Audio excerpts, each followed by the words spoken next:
Oke, Assalamualaikum warahmatullahi wabarakatuh. Ini sedikit tambahan tentang materi yang sudah dipaparkan oleh kelompok 1 dan 2 ya. Jadi, kelompok 1 dan 2 sebenarnya sudah baik dalam menjelaskan, hanya saja ada beberapa poin-poin yang perlu saya tambahkan ya, dari pemaparan yang sudah dilakukan. Nah, oke, untuk pertemuan pertama kita akan belajar tentang, permasalahan SDM kesehatan. Saya mau share screen dulu.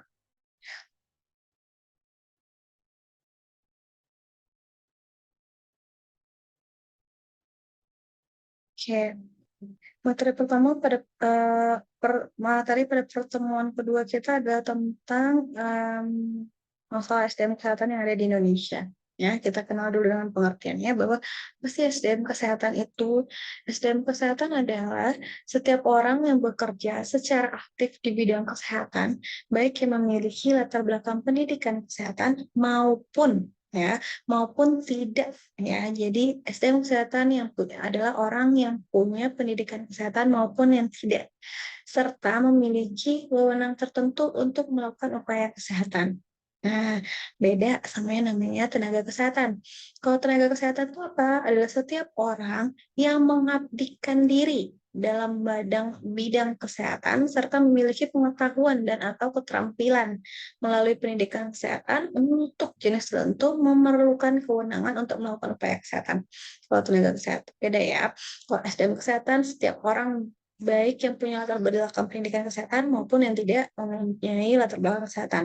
Sedangkan tenaga kesehatan itu adalah orang yang punya latar belakang pendidikan kesehatan, mempunyai sertifikat-sertifikat tertentu untuk melakukan kewenangan-kewenangan dalam melakukan upaya kesehatan.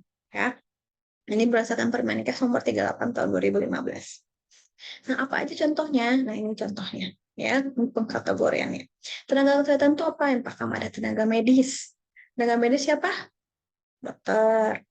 Terus ada tenaga psikologi klinis atau psikolog, yang kita kenal dengan psikolog. Tenaga keperawatan, tenaga kebidanan. Apa bedanya? Apa beda bidan sama perawat? Nah, harusnya kalian tahu ya. Kalau bidan itu dia bisa melakukan kalau perawat itu dia bisa melakukan perawatan ke semua pasien. Pasien ibu, anak, balita, eh, pria, lansia, dia bisa melakukan perawatan. Tapi kalau kebidanan dia khusus untuk merawat si ibu. Persalinan, nah, itu dibantu oleh bidan. Nah, perawat ngapain? Ya bantuin perawat. Perawat itu asistennya dokter. Tapi untuk opjin asistennya adalah bidan. Asisten dokter dari yang untuk kandungan itu bidan. Nah, terus ada lagi tenaga kefarmasian atau yang kita kenal apoteker atau asisten apoteker yang ada di rumah sakit. Atau namanya sekarang udah bukan asisten apoteker lagi tapi tenaga eh, teknik kefarmasian, TTK. Terus ada tenaga counseling, ya, tenaga kesehatan lingkungan, ada tenaga gizi di rumah sakit maupun non rumah sakit, tenaga keterapian fisik atau fisioterapis. Terus ada tenaga keteknisian medis atau ATEM namanya, alat elektromedis ya, yang berhubungan sama orang-orang yang berhubungan sama perbaikan-perbaikan alat medis di rumah sakit.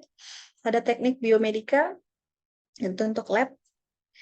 Terus ada teknik kesehatan tradisional dan tenaga kesehatan lainnya. Ya, itu yang tenaga kesehatan. Kalau tenaga non kesehatan, contohnya apa? Staf administrasi, staf back office, staf keuangan, staf teknisi atau misalnya yang benerin listrik, AC, jadi rumah sakit, tapi kerjanya di rumah sakit ya. Terus staf IT atau yang benerin komputer, petugas keamanan, petugas kebersihan, sama petugas ambulan. Itu tenaga non-kesehatan. Kalian sebagai sarjana administrasi rumah sakit masuk yang mana? Ke staf administrasi. Berarti tenaga non-kesehatan. Tapi masuk ke dalam kategori tenaga SDM kesehatan. Ya. Nah, lalu apa itu manajemen sumber daya manusia? Manajemen sumber daya manusia itu adalah pendaya gunaan. Pemanfaatan berarti maksudnya pengembangan, penilaian, pemberian balas jasa, dan pengelolaan individu manusia, organisasi, atau pekerja untuk mencapai tujuan organisasi. Atau Itu menurut Bahtiar. Tapi kalau menurut Simamora tahun 2001 menjelaskan bahwa manajemen sumber daya manusia itu adalah desain dan implementasi sistem perencanaan, penyusunan karyawan, pengembangan karyawan, pengelolaan karir, evaluasi kerja, dan kompetensi karyawan untuk mencapai tujuan organisasi. Ini pengertian manajemen kesehatan, manajemen SDM, manajemen sumber daya manusia. Kalau manajemen SDM kesehatan apa? Kalian artikan sendiri. Kalau manajemen sumber daya SDM kesehatan apa?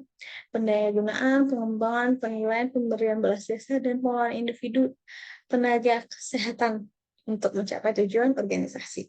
Ya. Oke. Lalu apa yang menjadi permasalahan? Kenapa harus ada khusus sendiri manajemen sumber daya manusia kesehatan? Apa? Karena ada permasalahan di sumber daya manajemen kesehatan sendiri. Apa lagi masalahnya? Yang pertama, kurang baiknya perencanaan tenaga kesehatan. Kalian lihat berapa banyak orang dokter yang bekerja itu di kota, tapi berapa banyak dokter yang ada di desa, di kampung kalian, di dusun-dusun misalnya. Nah, berapa banyak? Terus juga berapa banyak yang dibutuhkan perencanaan tenaga kesehatan, berarti kan untuk pengadaan tenaga kesehatan itu sendiri. Berapa banyak perencanaan yang sudah seberapa baik perencanaan permintaan kesehatan yang ada, tenaga kesehatan yang ada di Indonesia. Lalu tidak meratanya pelayanan kesehatan, seperti yang tadi saya bilang, ya. Berapa banyak dokter-dokter yang ada di desa bandingkan sama yang ada di kota. Ya, terus habis itu coba kalian lihat lagi tenaga kesehatan yang ada di dusun-dusun itu. Berapa harian dia ada di desa? Berapa hari dia balik lagi ke kota? Ya, yang seperti itu. Malah ada yang seminggu itu nggak ada bidan desanya di kampung itu. Padahal dia cuma satu-satunya tenaga kesehatan yang ada. Yang ketiga, tenaga medis lebih banyak memfokuskan kegiatannya di pelayanan kuratif daripada preventif dan promotif. Berarti tenaga medis berarti di sini bahwa tugas dari tenaga medis untuk dokter-dokter itu tidak cuma hanya mengobati, tapi juga dia melakukan pencegahan dan upaya promosi kesehatan. Nah, yang keempat, permasalahan penempatan tenaga kesehatan yang masih menjadi persoalan kompleks dan sulit. Banyak banget yang tenaga-tenaga kesehatan itu kan udah diminta dulu kerja sama tangan bahwa dia akan mau diterima ditempatkan di seluruh Indonesia.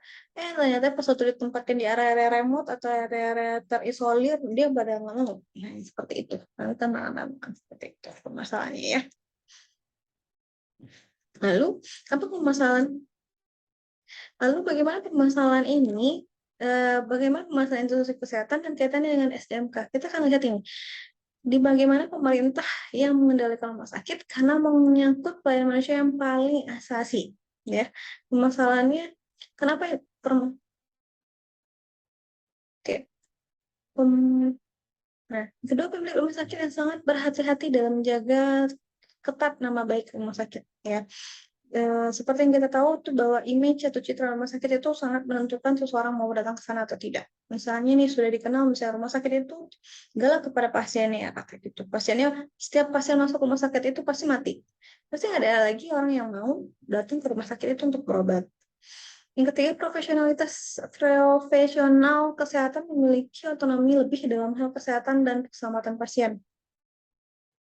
Misalnya kayak dokter-dokter itu punya otonomi atau misalnya punya kekuasaan yang lebih daripada tenaga-tenaga kesehatan yang lainnya. Ini menjadi permasalahan. Dimana kalau misalnya nih si dokter itu tidak mau disalahkan karena keahliannya, eksperimennya dan segala macamnya. Jadi kalau misalnya nih si perawat bertemu suatu permasalahan yang menurut dia itu tidak sesuai gitu, menurut dia tidak sesuai. Tapi kalau misalnya dokter spesialisnya bilang nggak, ikutin saya aja kata gitu. Nanti kalau ada apa-apa, manusia saya yang tanggung jawab. Nah, yang seperti itu.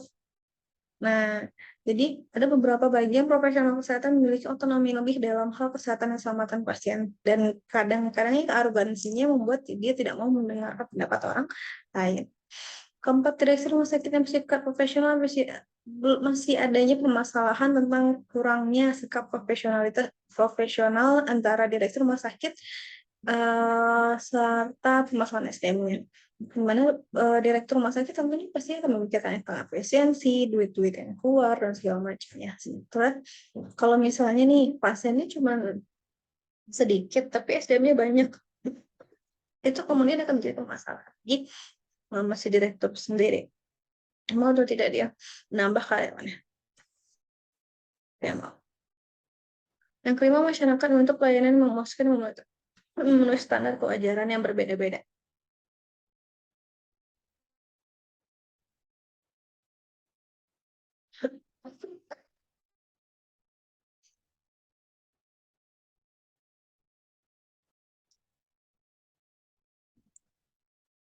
Bentar ya.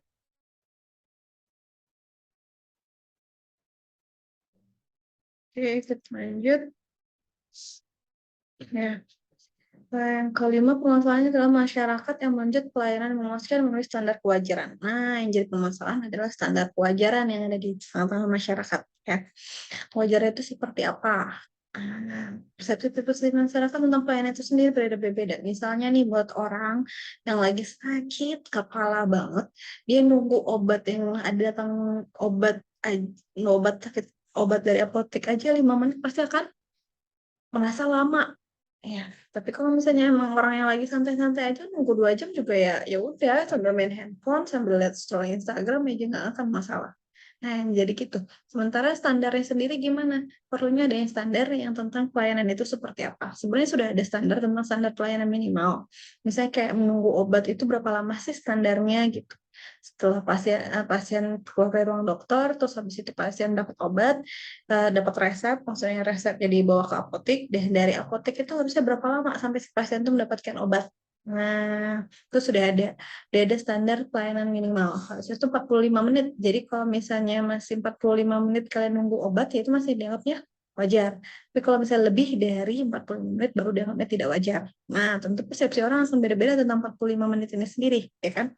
Tuh orang yang kelaparan nunggu 45 menit ya itu terlalu lama gitu. Tapi kalau misalnya memang untuk orang yang terlalu santai misalnya yang sambil nonton nonton nonton Instagram, nonton apa sambil chattingan atau curhat sekalian ya 45 menit nggak akan terasa, ya.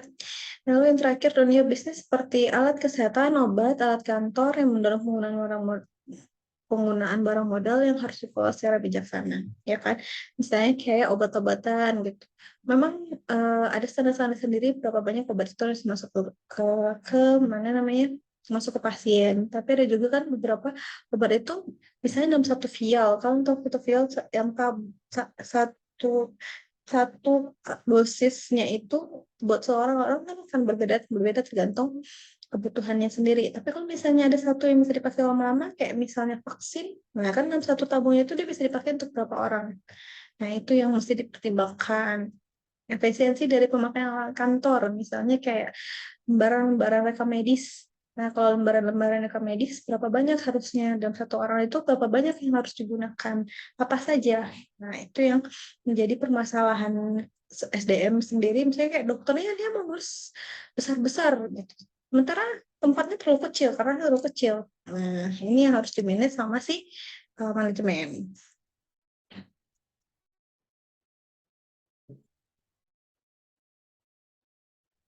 Kita akan lihat bagaimana pola manajemen rumah sakit saat ini, di mana fungsi beberapa menurut si Sabaguna tahun 2007 ada beberapa fungsi sosial rumah sakit yang semakin berkurang yang beralih arah mencapai tujuan ekonomi. Misalnya gimana sudah social purpose dari banyak rumah sakit sekarang itu tidak lagi menjadi alasan utama. Mereka lebih ke money oriented.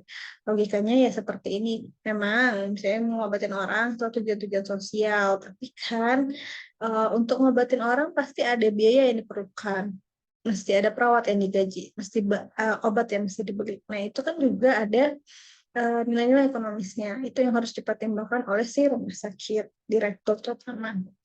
Yang kedua, manajemen rumah sakit masih berorientasi internal rumah sakit, belum orientasi pada pihak berkepentingan atau stakeholder.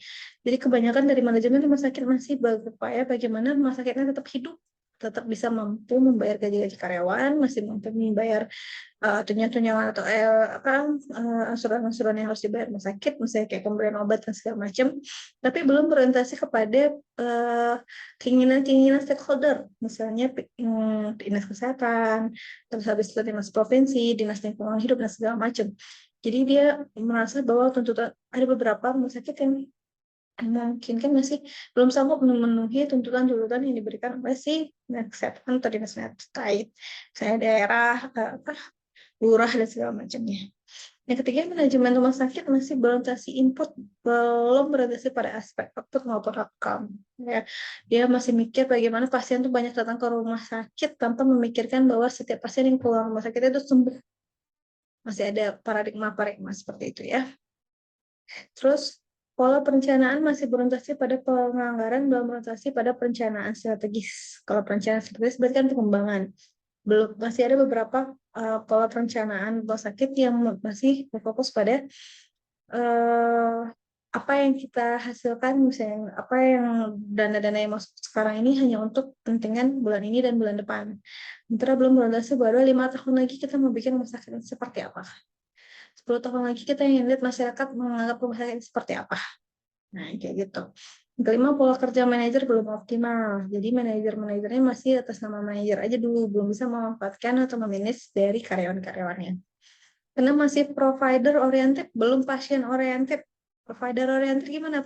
Pola manajemen di rumah sakit ini tuh masih berpikiran bagaimana menyenangkan hati para dokter-dokter atau spesialis-spesialis yang ada di rumah sakit sehingga dia mau bekerja di rumah sakit itu. Belum ke pasien oriented, belum belum memikirkan bagaimana senangnya pasien.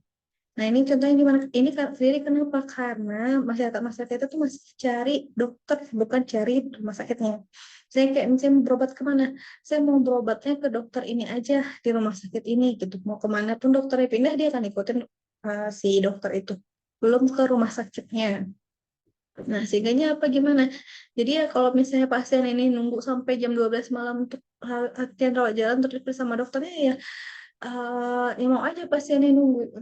Hal ini yang dimanfaatkan oleh si manajemen rumah sakit, dia jadinya hal ini yang dimanfaatkan oleh si dokter-dokter spesialis itu, dokter-dokter provider itu, atau tenaga provider itu, untuk kemudian mengontrol rumah sakit. Ya udah kalau gitu saya maunya pasiennya, saya mau prakteknya dari jam 9 malam sampai jam 12 malam. Ya bisa saja kan, ya boleh mungkin, ya ya itu sudah melanggar aturan karena standar pelayanannya adalah pelayanan dokter itu tidak boleh dimulai dari jam 8, di atas jam 8 malam. Karena kan logikanya kalau jam 9 malam sampai jam 12 malam ya otomatis pasien juga sudah capek kan. Sudah dokternya juga pasti tidak lagi memberikan pelayanan maksimal. Pasti logikanya Pak dokternya juga udah capek kan karena harus bekerja dari pagi. Tapi kalau pasiennya udah banyak, tuntutannya udah banyak, ya si rumah sakit ya mau gimana kan pasien dokter tuh paling banyak. Duitnya berarti memasakan untuk rumah sakit itu paling banyak. Jadi saya nggak bisa ngapa-ngapain. Nah ini yang jadi pola permasalahan yang ada di rumah sakit. Nah, pola kerja individual belum teamwork. Nah, ini ya, kalian bisa lihat atau kalian bisa lihat sendiri di mana-mana pola kerjanya ya masih saya gimana gitu, bukan belum ke tim saya gimana gitu.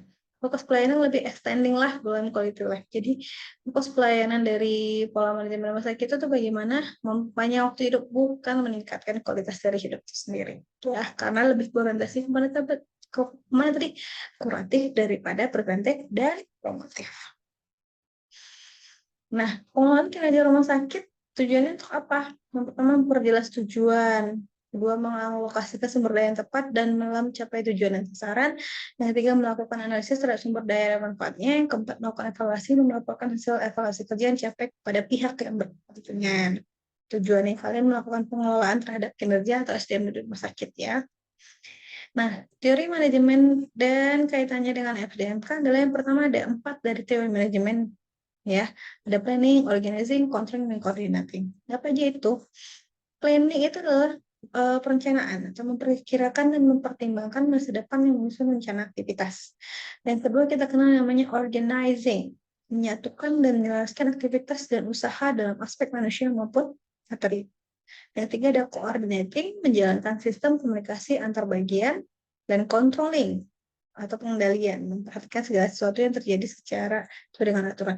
Yang keempat, ini, teori manajemen ini berkaitan langsung dengan si SDM kesehatan. Nah, ya, mulai dari perencanaan. Jadi untuk melakukan untuk apa?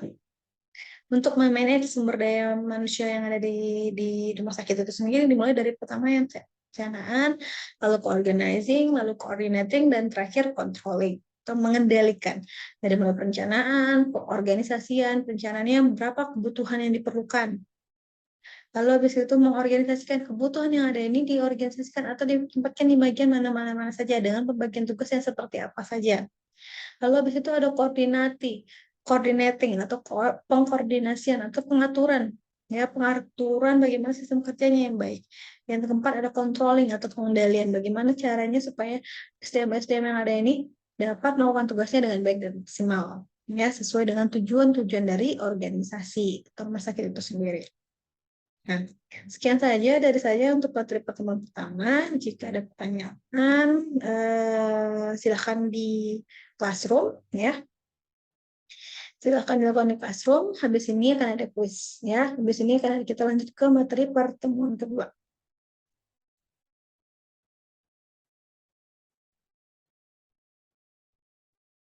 Oke, selanjutnya kita akan bahas materi tentang pertemuan kedua tentang prinsip manajemen SDM kesehatan. Oke, saya mau share screen dulu ya.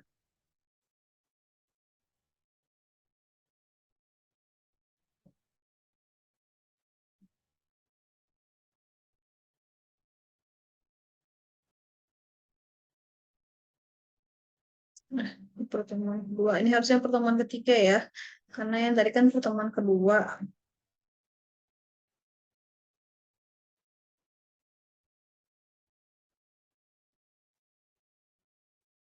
Oke. Nah, kita masuk dari pengertian dari prinsip manajemen SDM kesehatan. Mulai dari pengertian, fungsi-fungsi dari manajemen kesehatan seperti yang sudah kita bahas kemarin ada 4, tadi ada 4 ya. Tapi itu kan berdasarkan apa namanya teori itu berdasarkan dari ahli-ahli yang berbeda. Nah, pengembangan dari teori ini adalah bahwa ada lagi yang namanya setelah planning, organisasi, ada staffing. Planning atau penggerakan atau sama dengan tadi fungsi sebentar.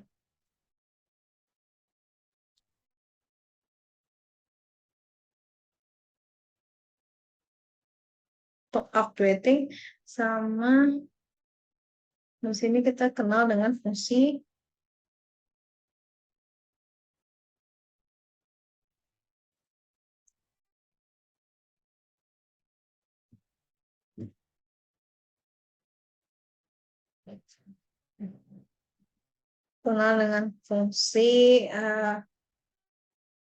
actuating, lalu terakhir ada pengawasan, controlling. Dan manajemen SDM itu sendiri berkaitan dengan pengolahan manusia melalui aktivitas-aktivitas organisasi dan fungsi-fungsi operasionalnya. Ya. Nah, dari manajemen SDM itu sendiri juga bisa dari arti-arti ini, dari istilah-istilah ini, dari fungsi-fungsi manajemen ini kita dapat mengartikan bahwa yang namanya manajemen SDM itu adalah suatu proses perencanaan, pengorganisasian, penyusunan staf, penggerakan, dan pengawasan serta terhadap pengadaan, pengembangan, pemberian kompensasi, pengintegrasian, pemeliharaan, dan pembiayaan tenaga kerja untuk mencapai tujuan organisasi. Ya. Jadi kalau misalnya kalian mencari pengertian SDM, sebenarnya banyak banget ya. Saya cuma yang tadi saya cuma nambahin 2, cuma menampilkan 2, sekarang ada yang 3 ya. Semua proses-proses yang berhubungan sama perencanaan, organisasi, terus habis itu evaluasi, pelaksanaannya sendiri, lalu habis itu pengembangan organisasi, lalu habis itu pengembangan organisasi, peningkatan karir, quality total, segala macamnya. Tujuan akhirnya adalah, dan pentingnya adalah tercapainya tujuan organisasi. Nah,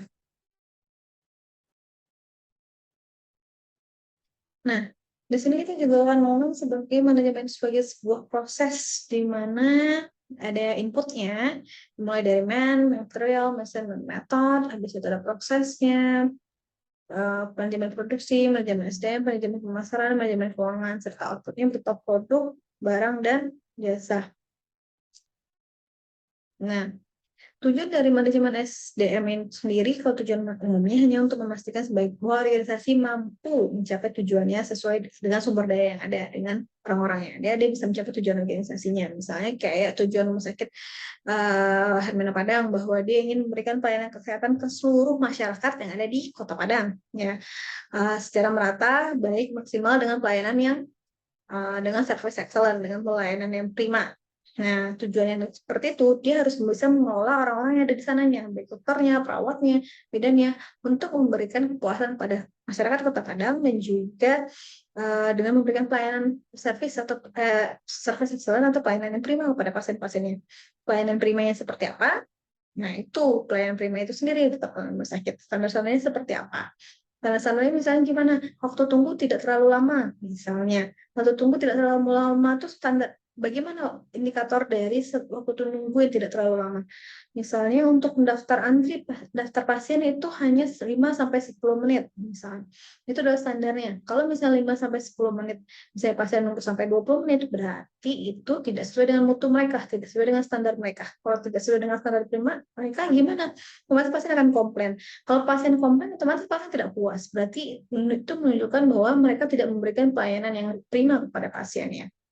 Nah, kalau misalnya tidak, dengan adanya seperti itu, Pak, itu menunjukkan mereka tidak memberikan pelayanan prima, berarti itu indikatornya apa? Berarti bahwa tujuan dari organisasi atau rumah sakit itu tidak tercapai. Nah, karena itu balik lagi, untuk mencapai tujuan prima, mereka harus bisa mengelola hal-hal yang ada di dalamnya, menjadi bisa memberikan kepuasan pada pasien. Itu tujuan utamanya. Kalau tujuan khususnya apa? Yang pertama, memungkinkan organisasi dan mendapatkan mempertahankan karyawan yang cakap, dapat dipercaya, dan memiliki motivasi tinggi untuk keperluan organisasi. Oke. Jangan sampai nanti nih karyawan yang sudah, jadi tujuan dari MSDM ini adalah yang pertama tuh bagaimana karyawan-karyawan yang teladan tidak keluar dari perusahaan, ya, atau dari rumah sakit. Karyawan-karyawan yang kompeten tidak keluar dari rumah sakit. Karena kalau misalnya kalian punya pengalaman, kalian kompeten di bidang kalian, kalian ahli di bidang kalian, otomatis orang akan banyak yang nyari kalian, ya kan? Pengen hire kalian, pengen kerja dengan kalian. Tapi kalau misalnya tempat kalian kerja sekarang tidak memberikan kenyamanan pada kalian, otomatis kalian pengen keluar, ya kan? Nah, tujuan dari MSD ini supaya bagaimana kalian tidak keluar, jadi tetap bisa membangun rumah sakit itu, gitu. Rumah sakit organisasi itu.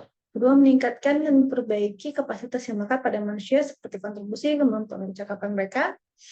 Tiga, mengembangkan sistem kerja dengan kinerja yang tinggi, meliputi prosedur perekrutan, seleksi, sistem kompensasi insentif, pengembangan serta aktivitas pelatihan terkait dengan kebutuhan bisnis. Ini penting, kenapa? Misalnya gini, kalian udah kerja misalnya 5 tahun, tapi dari 5 tahun itu kalian tidak dapatkan insentif, misalnya kalian tidak mendapatkan penambahan gaji. Gaji 5 tahun sama yang gaji dari awal masuk segitu-segitu aja, otomatis tidak akan senang. Siapapun yang bekerja pastinya tidak akan senang, karena mau gimana pun semakin bertambahnya usia, kebutuhan nggak semakin tinggi. Nah, dulu waktu awal kerja ya tentunya saya masih single, masih ada masih hidup dengan orang tua. Otomatis gaji situ cukupi. Tapi kalau misalnya 5 tahun lagi, ya saya kan pengen beli rumah, saya kan pengen pinjam motor gitu. Masa udah 5 tahun kerja tapi nggak bisa beli yang seperti itu. Itu saya kan ingin menikah, gitu. Saya ingin punya anak, nih, seperti itu. Ya otomatis kebutuhan akan lebih tinggi. Kalau misalnya nggak memberikan, tidak kompensasinya, misalnya tidak ada peningkatan segala macam, ya orang akan berpikir untuk keluar dari organisasi itu. Terus juga, dan waktu 5 tahun kalian kerja tapi tidak ada pelatihan, terus ilmu kalian gitu-gitu aja, kalian juga akan bosan. Nggak ada peningkatan skill, nggak ada peningkatan pengetahuan, ya kalian otomatis juga akan bosan. Nah, itu tujuan yang ketiga, tujuan khusus dari MSDM. Yang keempat, mengembangkan praktek manajemen yang berkomitmen tinggi, sebelum menciptakan iklim di mana hubungan produktif dan harmonis dapat dipertahankan. Ini maksudnya gimana?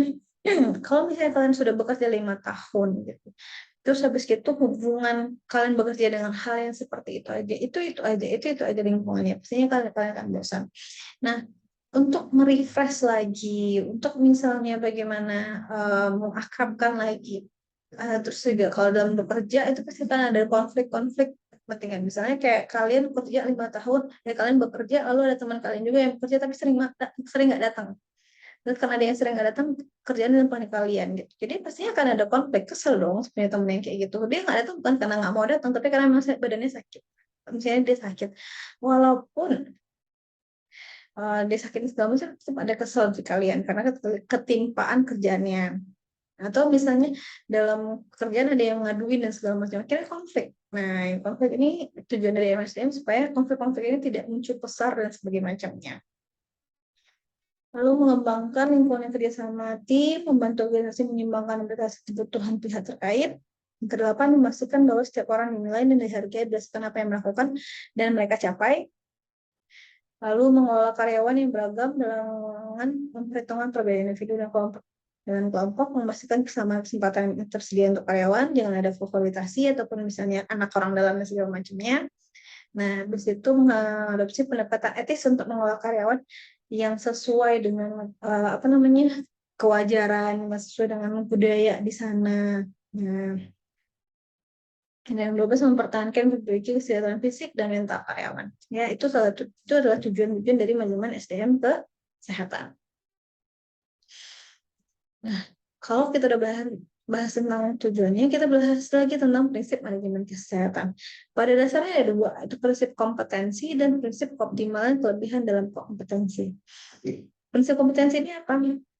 Keterampilan yang dibutuhkan seseorang, ya, yang menunjukkan kemampuannya untuk dengan konsisten memberikan kerja yang memadai atau tinggi dalam suatu fungsi pekerjaan spesifik.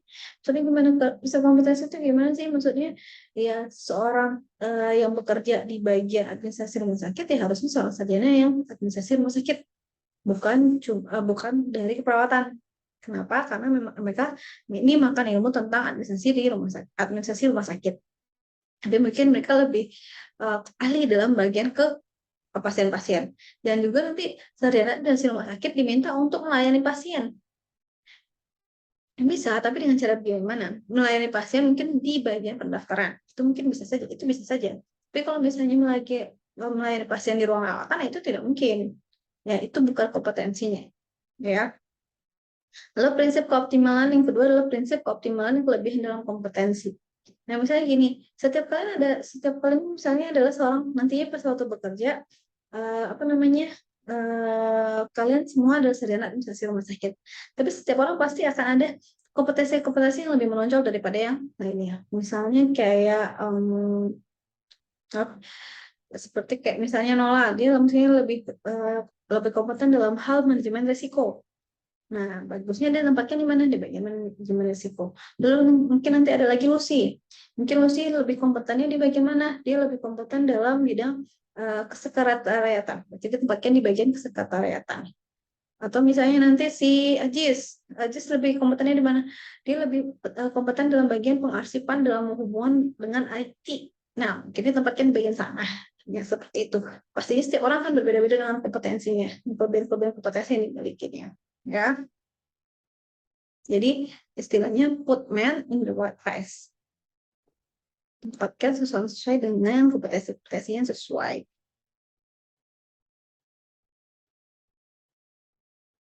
Prinsip yang ketiga itu prinsip kesesuaian kompetensi dengan kebutuhan. Ya, walaupun nih dia itu seorang perawat, tapi kita tuh lagi butuh loh sekretaris direktur. Ya udahlah dia aja sekretaris direktur. Walaupun nih misalnya ada nih lowongan tentang si administrasi rumah sakit, tapi rumah sakit tidak mampu membiayai karyawan baru. Akhirnya yang mana? Ya udah yang ada dimanfaatkan dengan sebaik-baiknya. Tadi udah ya, sesuai dengan potensi, prinsip tidak melebihi batas kemampuan dan pembebanan beban kerja. Nah, ini akan kalian pelajari nanti di semester 5, di mana kalian akan mempelajari tentang bagaimana kemampuan seseorang itu, penilaian kinerja seseorang, jadi apakah dia bekerja dengan optimal atau tidak di sini. Jadi hanya sampai seseorang itu bekerja secara berlebihan, sehingga tidak optimal. Keempat, prinsip kewenangan dan tanggung jawab. Prinsip batas kewenangan sampai mana misalnya perawat itu batas-batas kewenangannya sebagaimana. Ini kalian lihat sendiri, ada dokter itu juga sendiri beda-beda. Ada dokter paru, ada dokter penyakit dalam. Kalau misalnya masalahnya adalah masalah kesulitan bernapas, ya kemungkinan pasiennya adalah ke dokter paru, bukan lagi dirawat sama si dokter penyakit dalam. Atau misalnya kalau misalnya pasien itu sudah komplikasi, dirawat selama beberapa orang dokter, dia pun para dokter itu juga kan berkolaborasi. Oh, kalau itu bukan bagian saya, kata misalnya penyakit penyakit dalam karena dia sesak nafas, ya kemungkinan kita konsul ke dokter paru. Kita lihat parunya seperti apa. Ya, harus jelas batas-batasnya.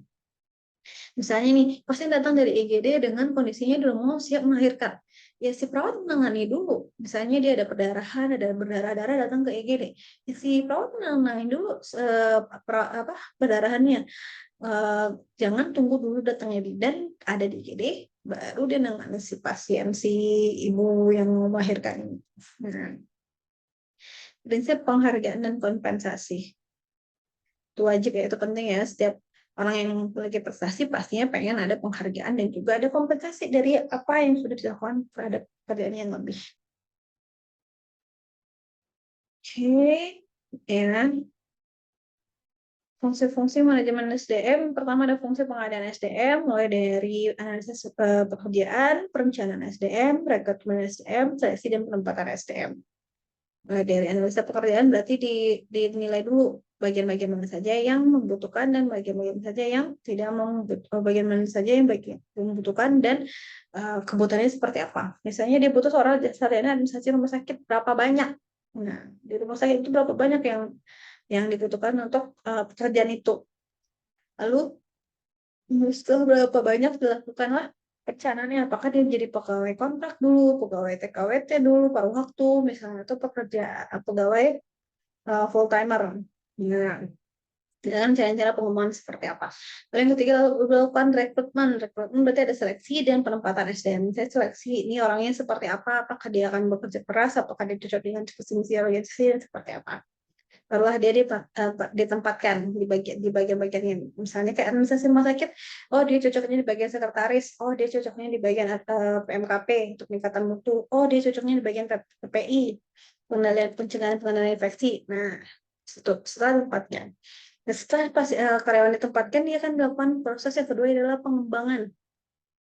Dikembangkan nih bagaimana pengembangan SDM itu bagaimana, kan udah dia bekerja, kalau bekerja otomatis dia apa namanya, perlu pengembangan karir, perlu pengembangan SDM. Misalnya apakah ilmu yang didapat di sekolahnya kan berbeda-beda kan dengan apa yang akan dilakukan di rumah sakit. Nah, jadi harus ada kesamaan dulu, sama persepsi dulu apa yang dibutuhkan, apa yang diminta di rumah sakit dan apa yang mereka bisa sediakan, bisa harapkan dari si SDM itu sendiri. Lalu yang kedua ada pengembangan karir, yang ketiga ada pengembangan organisasi. Pengembangan karir otomatis dari staff, dari staff jadi kepala seksi, habis itu jadi ke kabak atau kepala bagian, itu pengembangan karir. Terus habis itu pengembangan organisasi dan manajemen penilaian kerja. Dinilai kerja itu udah bagus atau belum. Kalau misalnya belum, apa yang harus dilakukan?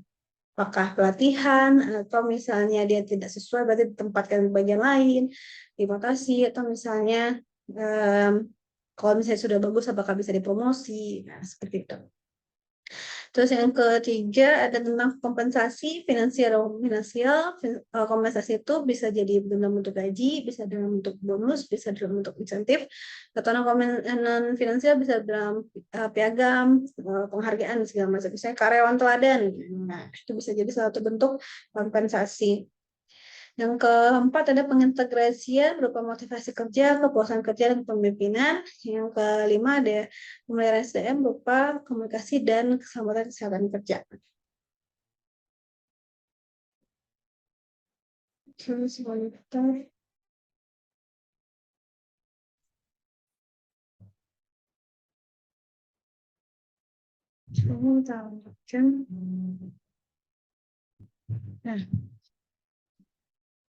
Nah, bagaimana fungsi manajemen SDM SDM ini?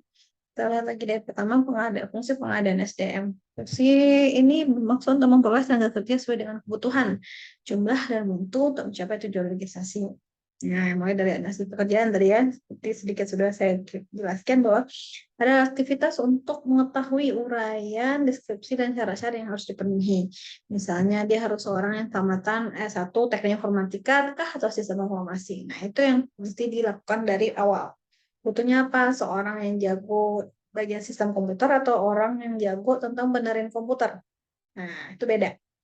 Lalu yang kedua ada perencanaan SDM dengan kegiatan yang memperoleh jenis dan jumlah tenaga kesehatan sesuai dengan kebutuhan ya. Udah ditahu nih ternyata yang kita butuh itu adalah orang yang membangun sistem komputer, bukan orang yang jago benerin komputer. Nah, kalau misalnya udah tahu berapa orang yang diperlukan. Nah, apakah satu cukup, dua atau 10? Nah, yang ketiga, kita bisa dengan rekrutmen atau proses pemenuhan kebutuhan SDM dan mengisi kekosongan. Ya, rekrutmen ya berarti ada penerimaan karyawan. Lalu setelah penerimaan karyawan melakukan seleksi mana yang benar cocok dengan tujuan organisasi.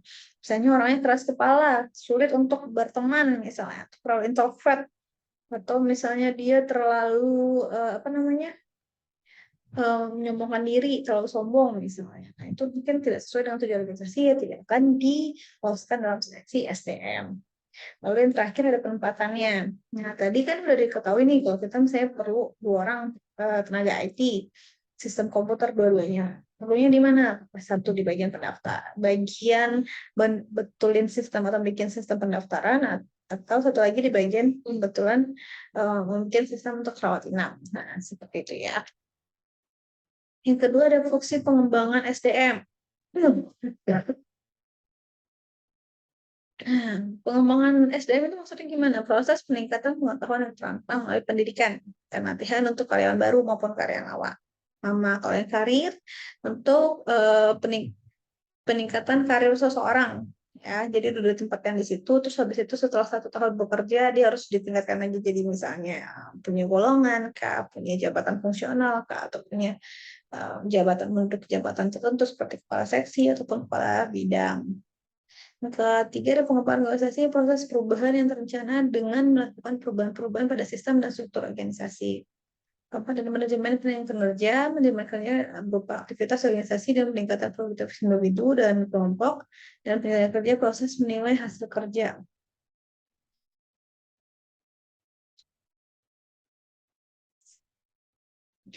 Yang ketiga ada fungsi kompensasi atau imbalan yang diberikan pada karyawan atas jasa yang telah diberikan kepada perusahaan. Kompensasi finansial dan non finansial seperti yang dijelaskan tadi ya. Lalu ada fungsi pengintegrasian atau menghubungkan. Yang pertama integrasi itu apa? Itu adalah mencocokkan keinginan karyawan dengan kebutuhan organisasi. Lalu ada motivasi kerja atau meningkatkan keinginan mereka untuk melaksanakan pekerjaannya. Lalu ada kepuasan kerja, cara karyawan untuk merasakan pekerjaan dapat nilai dari hasil pekerjaannya. Terakhir ada tentang kepuasan, tentang kepemimpinan maksud saya. Penanganan dan pengelolaan sumber daya organisasi secara tepat untuk memperoleh hasil yang diinginkan. Fungsi yang keempat ada fungsi pemeliharaan SDM. Yang pertama, berfungsi untuk pemeliharaan SDM maksudnya apa?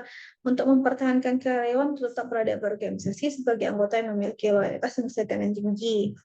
Lalu ada komunikasi kerja dan kesehatan keselamatan kerja. Oke. Lalu untuk SDM itu sendiri ada faktor-faktor luar yang mempengaruhinya. Pertama, untuk perencanaan SDM itu sendiri ada faktor-faktor luar yang mempengaruhinya, atau yang kenal atau disebut juga atau bisa jadi dengan faktor lingkungan. Yang pertama ada berhubungan dengan teknologi, yaitu tingkat teknologi yang digunakan masyarakat untuk mempengaruhi barang dan jasa, ada tentang pesaing, pelanggan, demografi, pemilik perusahaan dan serikat kerja. Ya. Oke, saya rasa itu saja untuk pertemuan kali ini. Habis ini akan ada kuis di Classroom, jadi perhatikan Classroom-nya dan perhatikan juga deadline dalam pengumpulan kuisnya. Kuisnya dalam bentuk quizzes, jadi langsung diisi di sana. Untuk materi sendiri nanti saya share-nya di portal ya. Jadi hari ini langsung saya share di portal dan juga mungkin bisa download-nya nanti besok ya.